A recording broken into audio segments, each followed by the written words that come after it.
ସାଙ୍ଗମାନେ ଭିଡ଼ିଓଟା ବନେଇବାର ଉଦ୍ଦେଶ୍ୟ ବହୁତ କିଛି ଅଛି। ଯେହେତୁ ମୁଁ ନୂଆ ଭିଡ଼ିଓ ବନାଉଛି ଆପଣମାନଙ୍କୁ ଲାଗିପାରେ କି କ'ଣ ବନାଉଛି କିଛି ନାହିଁ ବୋଲିକି ସ୍କିପ୍ କରିଦେବେ ପାରନ୍ତି, କିନ୍ତୁ ଭିଡ଼ିଓଟାକୁ ଆପଣ ପୁରା ଦେଖନ୍ତୁ। ଆଉ ଭିଡ଼ିଓଟା ମୁଁ ଜାଣିକି ଓଡ଼ିଆରେ ବନାଉଛି, ହିନ୍ଦୀରେ ନୁହେଁ। ଏବେ ଆପଣମାନେ ଦେଖୁଥିବେ ଚାରିଆଡ଼େ ଓଡ଼ିଶାରେ ଚାଲାଣ ଚାଲାଣ ଚାଲାଣ, ସବୁଆଡ଼େ ଚାଲାଣର ଗୋଟେ ବହୁତ ଜୋର ଚାଲିଛି ଗୋଟେ କ୍ରେଜ୍। ମୁଁ ଆପଣଙ୍କୁ କହି ରଖେ, ସରକାର ଯେଉଁ ପଦକ୍ଷେପ ନେଉଛନ୍ତି ଭଲ ପଦକ୍ଷେପ, ନୋ ଡାଉଟ୍, ବହୁତ ବଢ଼ିଆ। କିନ୍ତୁ ବହୁତ ଜଣଙ୍କ କମ୍ପ୍ଲେନ୍ ଆସୁଛି, ଆମେ ଟୋଲ୍ ଗେଟ୍ରେ କ୍ରସ୍ କଲୁ 10,000 ଚାଲାଣ କାଟିଲା ବିନା PUC ପାଇଁ, ପୁଣି ଆସିଲୁ ପୁଣି କଟିଲା। ଆରେ ଯେତେ ଥର ଜଣେ ଯାଉଥିବ ସେତେ ଥର କଟିବ, ଏଇଟା କେତେ ଦୂର ଠିକ୍?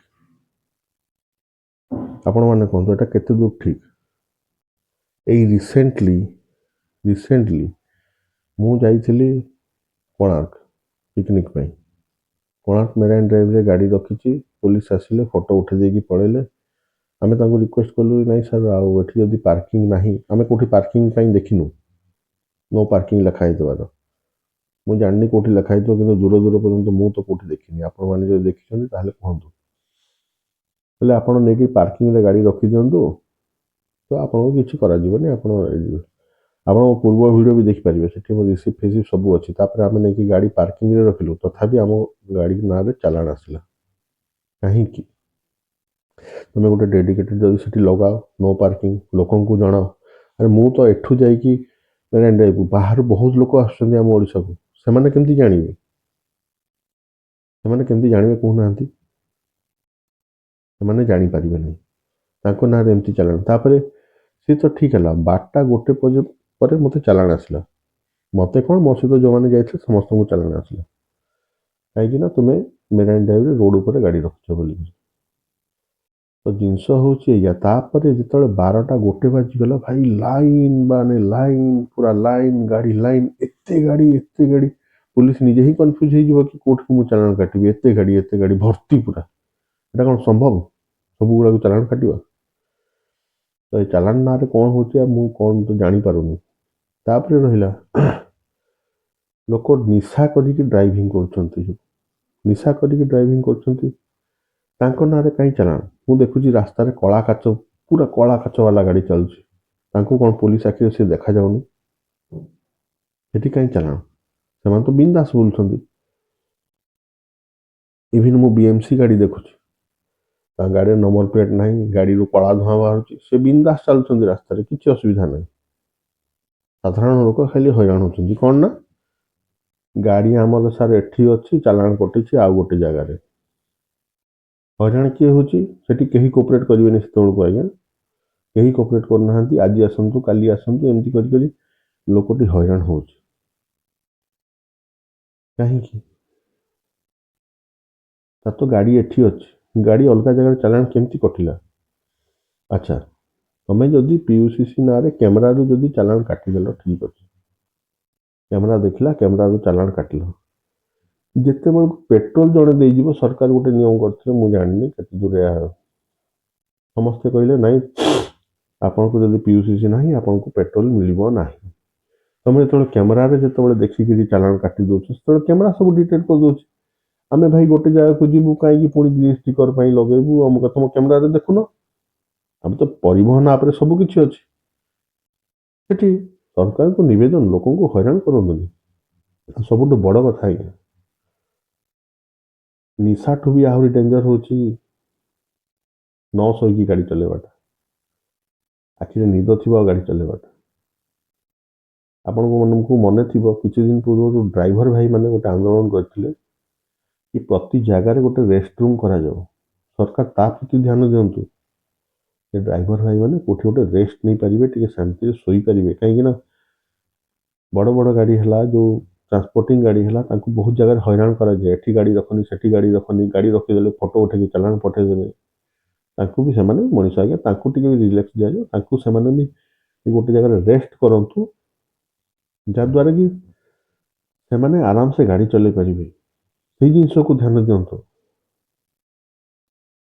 ସେମାନେ ଗୋଟେ ଜାଗାରେ ରେଷ୍ଟ ନେଲେ ଆରାମସେ। କିନ୍ତୁ ଏଇ ଜିନିଷ ମନେ ରଖନ୍ତୁ, ନିଶାଠୁ ଆହୁରି ଡେଞ୍ଜର ହେଉଛି ନିଦରେ ଗାଡ଼ି ଚଲେଇବା। ଆପଣ ଜାଣିପାରିବେନି ଆପଣ ଗାଡ଼ି ଚଲାଉଛନ୍ତି ବୋଲି ଆପଣଙ୍କୁ ଲାଗିବ କି ହଁ ମୁଁ ସବୁ କିଛି ଆକ୍ଟିଭ୍ ଅଛି ମୁଁ ଜାଣୁଛି, କିନ୍ତୁ ଆପଣ ଆଖି ବନ୍ଦ ହେଇଯାଇଥିବ ଆପଣ ଗାଡ଼ି ଚଲାଉଥିବେ। ସେଇଟା ବହୁତ ଡେଞ୍ଜର।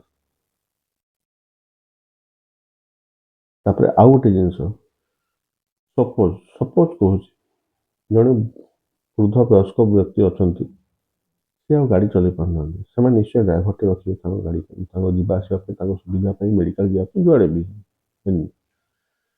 ତାଙ୍କ ଯେଉଁ ଡ୍ରାଇଭରଟି ରଖିଲେ ସେ ଡ୍ରାଇଭର ସପୋଜ ଓଭର ସ୍ପିଡ଼ିଂ କଲା, ଏବେ ଦେଖୁଥିବେ ଆପଣମାନେ ଗୋଟେ ଚାଲାଣ ଆସୁଥିବ ଓଭର ସ୍ପିଡ଼ିଂ ପାଇଁ 2,000 ଟଙ୍କା ଫାଇନ୍, ୱିଦାଉଟ୍ ଡିଏଲ୍ 5,000 ଟଙ୍କା ଫାଇନ୍।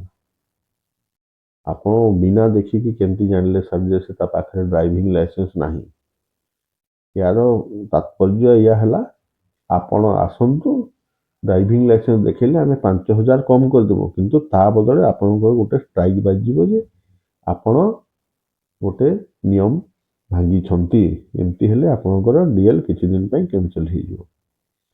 ଆରେ ଭାଇ, ଯେଉଁମାନେ ଚାଲାଣ କରିଛନ୍ତି, ଯାହା ନାଁରେ 2,000 ଟଙ୍କା ଫାଇନ୍ ଅଛି, ସେ ତ ନିଶ୍ଚୟ ଯିବ, ଆଜି ନହେଲେ କାଲି ଯିବ। ଯେମିତି ଗାଡ଼ି ବିକିବାକୁ ଗଲେ ଗାଡ଼ି ତ ବିକି ପାରିବନି, ଚାଲାଣ ଭରିବ, ସେତେବେଳକୁ ତାର ଡିଏଲ୍ରେ ଗୋଟେ ପକାଉନ, ସେ ତ ଆସିବ ନିଶ୍ଚୟ ନା।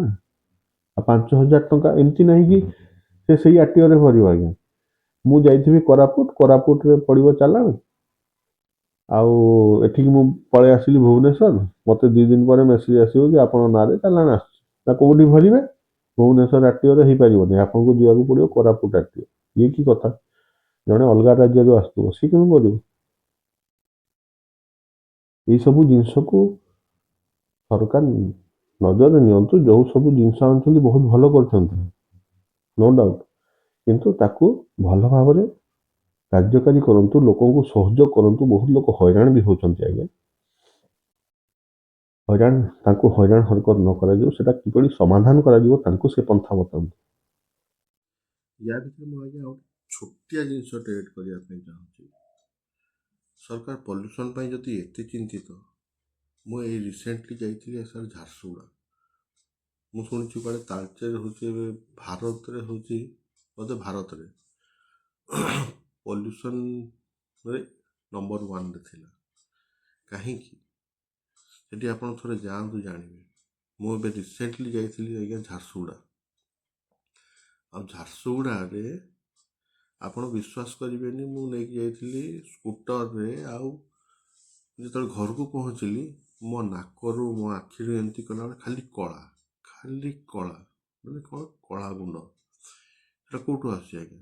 ସବୁ ଫ୍ୟାକ୍ଟ୍ରିରୁ, ଯେତେ ସବୁ ଫ୍ୟାକ୍ଟ୍ରି ଅଛି ସେଠି ତ ଏତେ ପଲ୍ୟୁସନ୍ ହେଉଛି, ଆପଣ ଦେଖିପାରିବେ ଚାରିଆଡ଼େ ଖାଲି କଳା ଗୋଟେ ଆସ୍ତରଣ ଗୋଟେ ପୁରା ପଡ଼ିଯାଇଛି, କଳାର ଗୋଟେ ଆସ୍ତରଣ। ଆପଣ ବର୍ଷା ଦିନେ ଗାଡ଼ି ନେଇକି ଯିବେ, ଧଳା ଗାଡ଼ି କଳା ହେଇଯିବ ଆଜ୍ଞା, ଛିଟକିକି ପାଣି।